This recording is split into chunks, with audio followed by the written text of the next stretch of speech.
It's an honor to introduce a remarkable thinker, storyteller, a cultural guide whose words have helped millions understand and decode the timeless wisdom of mythology even in today's modern lives. Our special keynote speaker believes that myths are not just old stories that belong in dusty books. They are cultural truths that map the human mind, helping us make sense of who we are and how we live today. So with over 25 years, he's written and illustrated over 50 books, sharing his unique insights through acclaimed columns in the Economic Times, Times of India, The Hindu, and numerous other publications. Many of you also know him from his popular TV show Business Sutra and Devdutt, where he's brought ancient stories into everyday conversations. He's guided companies like Jio and Hotstar with his expertise and continues to be one of the most sought-after voices in leadership, culture, change, and governance. His current focus on dharmic leadership and his ahimsa management reminds us that ancient wisdom still holds the key to modern challenges. Ladies and gentlemen, please join me in welcoming Mr. Devdutt Pattanaik to stage for the keynote address. A really quick note, Mr. Devdutt will take a few questions after his keynote address. So if you'd like to ask a question, please raise your hand. A student volunteer will bring a piece of paper, write your question, your name, and your institution's name, and they will share it with us, and we'll cover as many as we can. So it's an honor to have you, and welcome.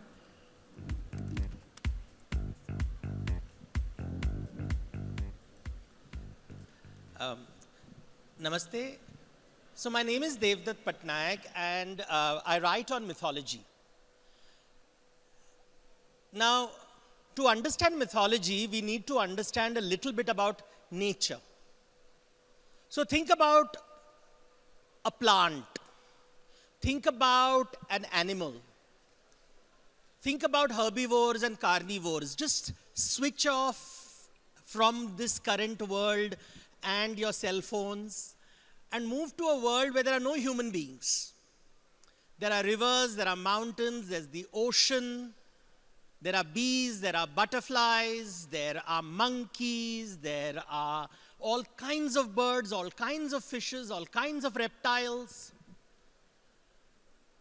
Now, if you were to see these animals 1,000 years ago, they would behave exactly the way they do today.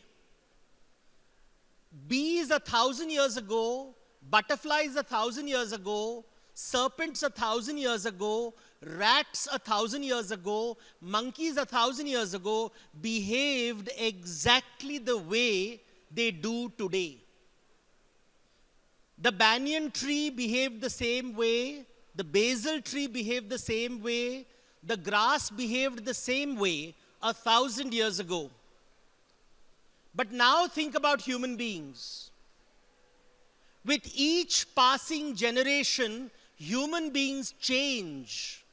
You do not behave or believe in things that your parents did. They did not behave or believe in things their grandparents did.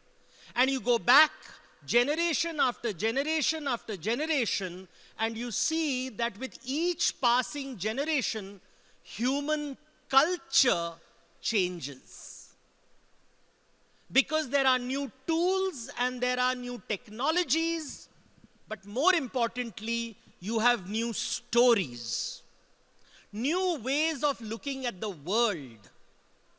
So with every passing generation, you have a new technology. For example, we had Stone Age tools. Then you had bronze tools. Then you had iron tools. Now you have the Industrial Revolution. We have electricity. We have digital technology. And now we have AI. So technology is continuously changing human culture. But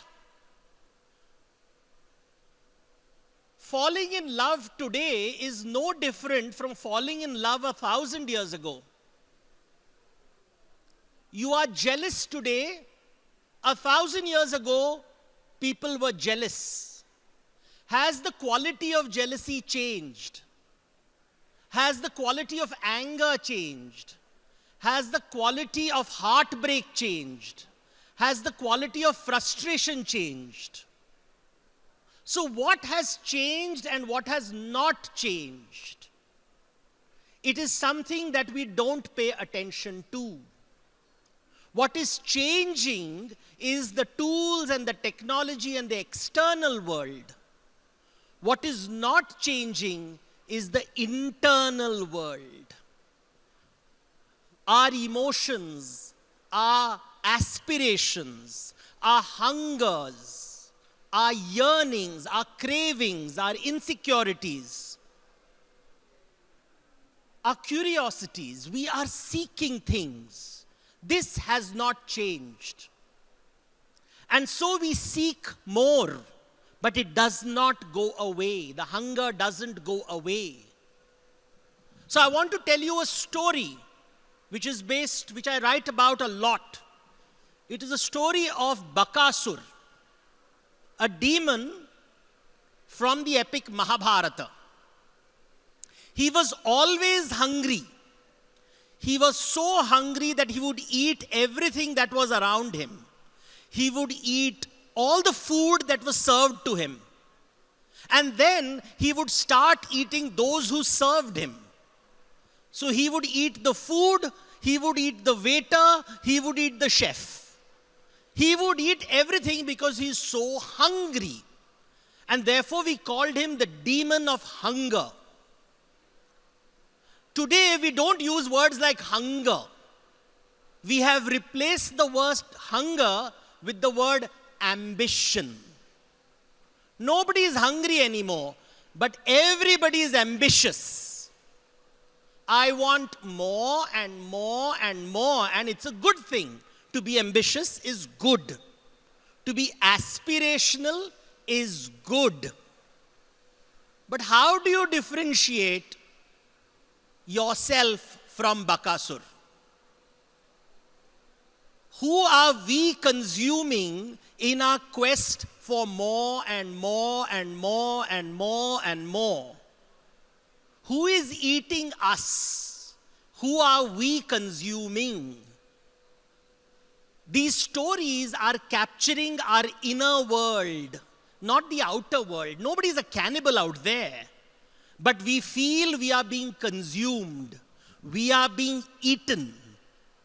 This idea of consumption now shapes the world. We are encouraged to consume. And if you don't consume, there will be comparison. And when there is comparison, there is competition. And when there's competition, there is conflict. And when there's conflict, you want to win. And we all want our children to be winners. We don't want them to be losers. And the games continue. We call them the Hunger Games. And we are all hungry. The question is, by the logic of hunger, someone who has a lot of wealth and a lot of power should be content. But try meeting people who are rich and powerful and famous as per your definition. Spend an evening with them, and you'll realize how fragile they are, how insecure they are, how hungry they are for attention, for control. They are not living content lives because someone told them, if you are content, you will lose the will to live. Contentment is complacency. Contentment is compromise. That is what we are hammering day after day after day in our education systems. Be hungry, don't be content. Be hungry, don't be content. Hunger, hunger, hunger, more food, more food, more food, more power, more power, more power, more fame, more influence. The more you have, the more comfortable you will be. But the moment you are successful, that dream changes. And they're saying, well, not enough, not enough. It's never enough. You need more and more and more and more and more. And the whole world is shaped by these two schools of thought. On one side, you have capitalists talking about we need more wealth. On the other side, you have socialists saying we need to distribute more wealth. But in the process, nobody is talking about hunger. Nobody is talking about hunger. We forget we are not plants and animals. When you give food to a plant or an animal, it stops eating after a certain amounts of time when its stomach is full. When the predator's stomach is full, it stops hunting. The prey does not eat fully till it sees the predator has been filled with food. There is a limit to what a plant eats and an animal eats. But human hunger never ends. We are hungry all the time. In fact, the more food we get, the more addicts we become. We become addicts and we want more and more and more and more, and that's the dopamine rush. Because no one told us that, you know what, there are alternatives. You can pull back. It is possible to grow even when you are content. There are different forms of growth. Accumulating wealth does not take away your hunger. Accumulating power does not take away your insecurity. Something else does. And that is where counseling plays a very important role. Because counseling is conversation about asking ourselves, who are you counseling? Are you counseling the Bakasur? How to find more food? Or are you counseling the Bakasur and saying, you know what? It is possible to get out of this trap. You don't have to be discontented in order to be successful. You can be calm, composed, content, and bring joy to the world. This possibility is not being explored around the world, and therefore the senior statesmen who you can see on your phones every day on Instagram, talking like children, wanting more and more and more. The topmost leaders in the world are behaving like bullies because they have all subscribed to the Bakasur trap. They genuinely believe Bakasur will save the world. The more I assume, the more I hoard, the happier I will be. This story needs to change. And what is the story that we need to tell people? Ask yourself, when you look at your cell phone, what do you do more? Do you scroll or do you search? Don't answer the question. Everybody gives a good answer. The search engine is usually in a shopping site. We do not indulge in curiosity. We are in the education space, but we approach education through hunger. Will you get a job? Will you get a career? Will you rise in life? Will you earn enough money?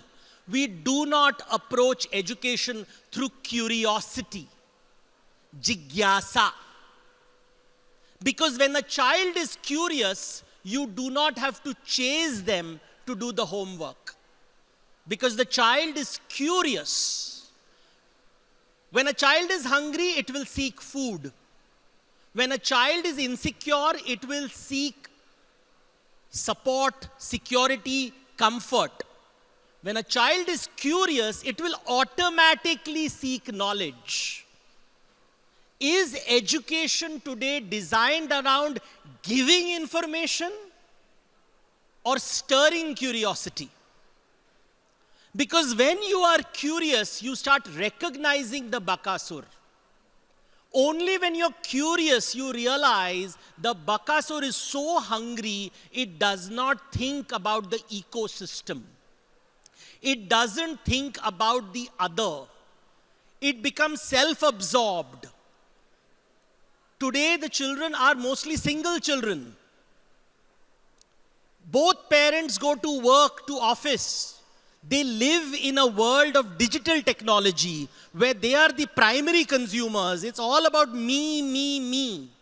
The only other person is the person with whom I play video games. And the purpose of video games is to kill. Kill the alien. Kill the dinosaur. Kill the wizard. Kill, kill, kill. Because when you kill, you will win. This is not enabling a healthy society where and you wonder why divorce rates are rising. Because nobody is talking about the other. We are not talking about the other. People around us, our friends, our family, we are seeing, when we look at the other, we are saying, what can he give me to eat? A useless friend does not entertain me. But if I approach it differently, what is it that there in him? Am I curious about him? What is his hunger? What is his fear? What is it that he is curious about? He becomes an object of study. She becomes an object of study. We live in relationships and wonder why our partners don't look at us. They don't look at our insecurities. They do not look at our food. What do we want? And that is why relationships break down. Counseling is about enabling people to understand our hunger and the hunger of people around us, the insecurity of people around us, the curiosity of people around us.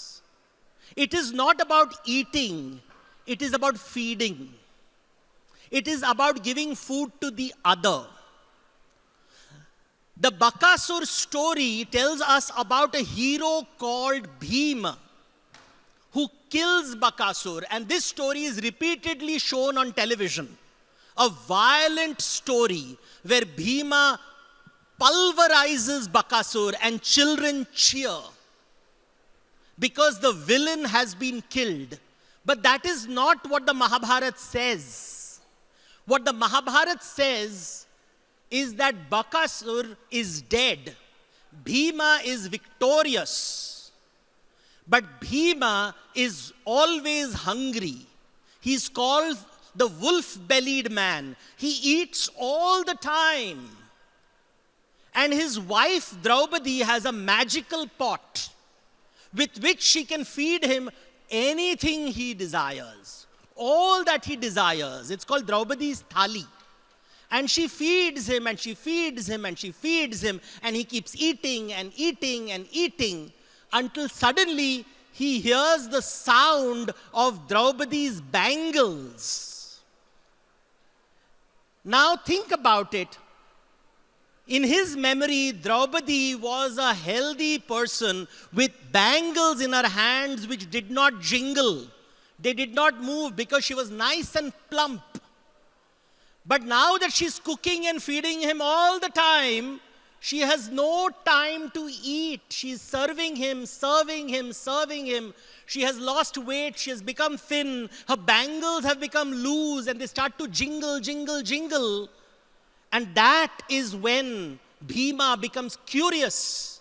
Why is Draupadi's bangles jingling?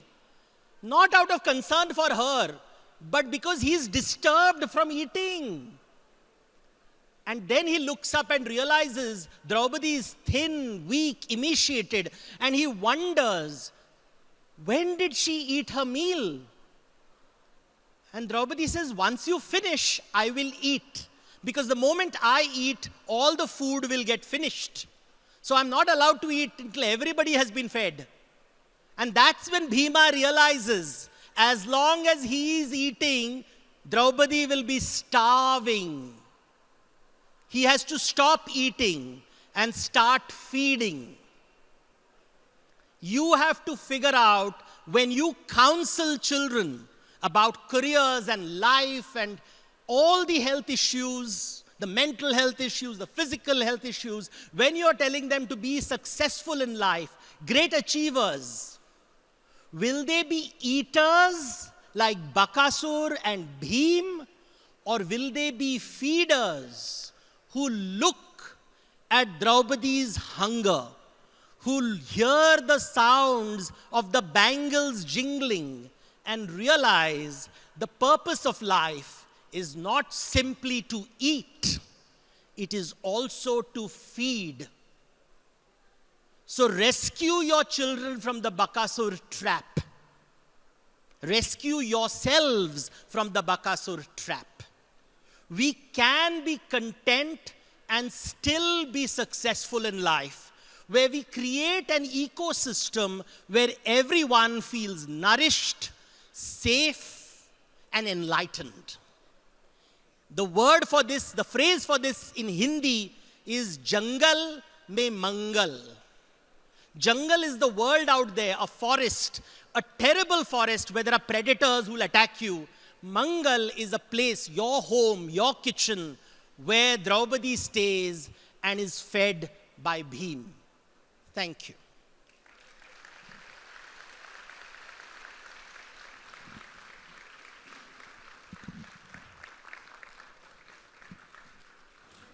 We've got some questions. Thank you so much, sir. That was incredibly inspiring. And we have inspired questions from the audience as well. So I'll start with the first one. As a mythologist, you interpret stories and symbols to draw out life lessons. How can students apply this wisdom from mythology to make informed career decisions and deal with the uncertainties of the future? So this has come from Ms. Neha at Delhi Public School in Jodhpur. So you know there is, again in Mahabharata, a story of Bhima running after a golden flower to make his wife happy. So he's chasing this flower when suddenly Hanuman comes in his way and stops him. Because he's walking with great focus. He's walking in a single direction, not looking left and right, kicking everything in his path because he's been told he has to be successful and is to reach that goal. And suddenly Hanuman lands on the ground and trips him with his tail and tells him, look down. Why are you always looking ahead? Can you just look down a bit? I think the story that we need to tell our children is that while, yes, we have to achieve in success, ask yourself, while you are achieving success, for whom are you trying to be successful?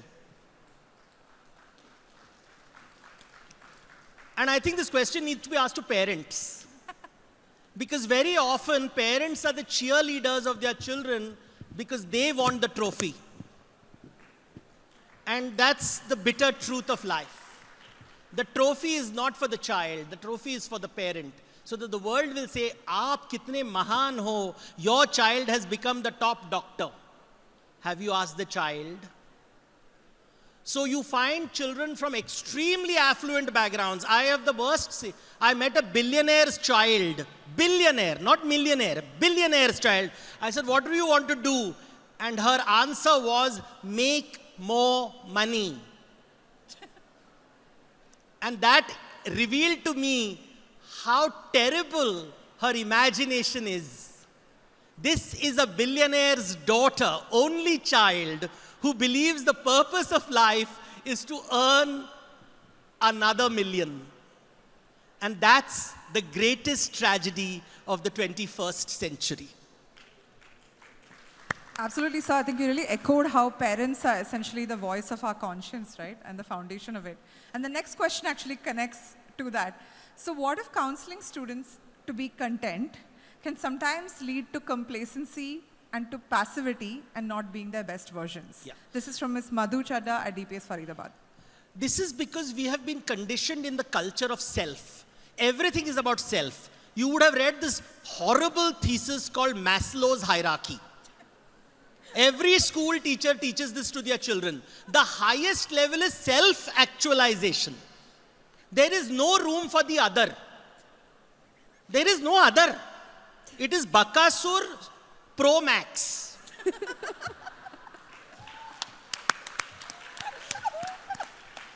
So basically they are telling you that if you don't go hunting and foraging, what will you do in life? Because the only purpose of hunting and foraging is for you to eat.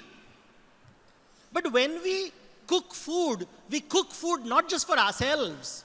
We cook food for the family and friends and neighborhood. We don't just cook food for ourselves. I am content, but my neighborhood is hungry. Should I not cook food? Or have I achieved the highest level of Maslow's hierarchy and I've decided to become Kumbhakarna and sleep and think that I have eaten food? I don't care if the rest of the world is dying of hunger, which is how many of our big leaders are talking today. Create gated terrible role models, Bakasurs, terrible. And Maslow's hierarchy, whenever I read it, I'm like, oh my God. The child is so self-actualized that he doesn't want to take care of his old parents. He's so self-actualized. Mom, you told me to be independent and autonomy. I am going to achieve the Nobel Prize. I have no time to take care of you while you are in the hospital bed with a stroke. Because I have to achieve, which is what you told me. So self and the other, looking at the other. So we have to start teaching, otherwise you'll end up with all the state leaders. I don't want to take their names, but take top 10 leaders of the world and each one of them is on top of Maslow's hierarchy and it's a very scary place. I think Bakasur Pro Max is going to be trending after this, for sure. And also completely agreed, sir. I love the idea that career decision making should be about purpose for a larger cause rather than just a choice for self. So we have another interesting question coming up for you. You often say mythology is truth expressed through stories, right? In today's world of AI, where stories can be machine generated, do you think mythology will lose its human essence or will it revolve into something entirely new? This is a question by Miss Rajni and Sonam from KL International School, Meerut. So, stories only work in a live scenario. It does not work on television, screen, theater, puppet. People have tried all these things. The most powerful storytelling is human to human. That is why we love gossiping. The day you can gossip with AI, then life will be better. But will AI tell you who is sleeping with whom? Oh, wow. So I don't think, even with all the information download happening, those are certain details of our bathroom and our bedrooms that will never be known to AI. So we are safe.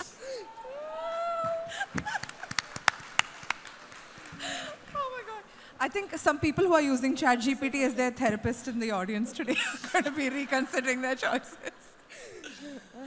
Okay, that was an amazing talk, honestly. I'm an even Thank bigger, you so much. obsessed fan right now. Okay, so we have one more question, which is, how do we stop the continuous quest of I am not doing enough? And this has come from Ms. Smriti Singh Bhati. Yes, we are living in an industrial revolution where every human being has become a machine who has to be efficient, effective, and productive, or thrown aside. Have you realized how we have been turned into consumers, laborers, and we have to be productive all the time to satisfy an imaginary hunger of an imaginary society? Because someone out there is going to benefit from your productivity. The thing is, a tree can produce only so many fruits.